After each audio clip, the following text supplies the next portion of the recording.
सुरेश प्रभूंना काळे झेंडे दाखवणार आहेत। रेल्वे मंत्र्यांना शिवसेना खासदार विरोध करणार आहेत। आणि आपल्याबरोबर आहेत अरविंद सावंत। अरविंदजी, काय सांगणार? रेल्वे मंत्री सुरेश प्रभूंना काळे झेंडे दाखवणार आहेत, काय कारण मुख्य म्हणजे याचं? पहिलं वाक्य दुरुस्त करा, हे रेल्वे मंत्रीवर नाही, हा कार्यक्रम आयोजित प्रशासन करतं। तर रेल्वेचे अधिकारी गेल्या 2 वर्षात कुठलाही कार्यक्रम 24 तासाचा अवधी पण नसतो आणि कळवतात की उद्या कार्यक्रम आहे। पहिलं तोंडी रात्री पत्र येतं आणि दुसऱ्या दिवशी कार्यक्रम असतो। आम्ही खासदार आहोत, अनेक कमिट्यांमध्ये काम करत असतो, त्याच्या बैठका असतात, त्याच्या टूर असतात।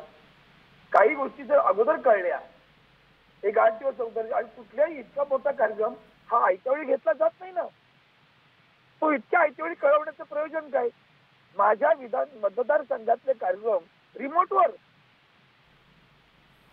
टर्मिनस सारखा इतका महत्वाचा विषय की जो गेली 2 वर्ष मी लोकसभेमध्ये भाषणांमध्ये पत्रव्यवहारांना पाठपुरावा करतोय, त्याच्या उद्घाटनाची गोष्ट रात्री 7 वाजता कळून जातं उद्या परेल टर्मिनसचं उद्घाटन आहे, आणि कुठे होणार तर ते दादरला होणार, रिमोटवर करणार।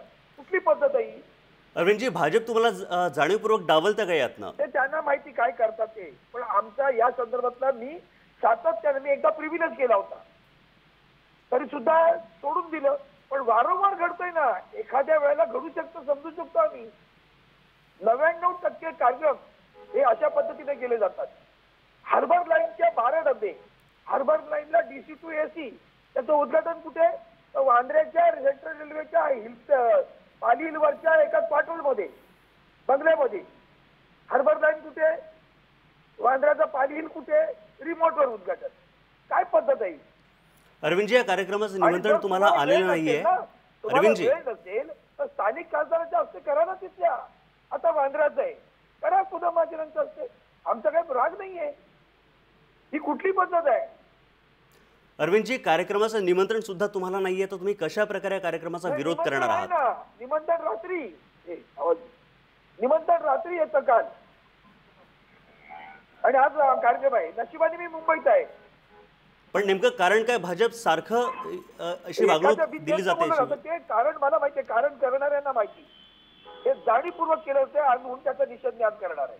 पण तुम्ही कशा पद्धतीने याचा निषेध करणार आहात? काय अधिकाऱ्यांची एवढी मस्ती आहे का? मी काळा माझं गळ्यामध्ये गमछा घालणार आणि जाणार, काळे कपडे घालून मी व्यासपीठावर जाणार नाही। व्यासपीठावर एक महत्त्वाचा प्रश्न, अधिकाऱ्यांना सांगितलं जातं का की शिवसेनेला निमंत्रण देऊ नका वगैरे? नाही, त्यांचं त्यांना माहिती, निमंत्रण द्यायचं ऐन वेळेला द्यायचं। माझ्याकडे सगळे पुरावे माझ्या मेसेजमध्ये आहेत, की सेंट्रल रेल्वे असू द्या किंवा वेस्टर्न रेल्वे असू द्या। पण तुम्ही आताच म्हणालात की हे सगळं जाणीवपूर्वक केलं जातं। अरविंदजी, तर जाणीवपूर्वक म्हणजे नेमकं काय? म्हणजे मग कळवायचंच नाही ना, आम्ही येऊ नये अशीच व्यवस्था असेल कदाचित। मुंबई महापालिकेच्या निवडणुकीच्या पार्श्वभूमीवर आणखी नवीन फंड असेल, पण या गोष्टी वारंवार घडते। त्या गोष्टी तुम्ही मंत्री पण नव्हता तेव्हा आम्ही भांडलो,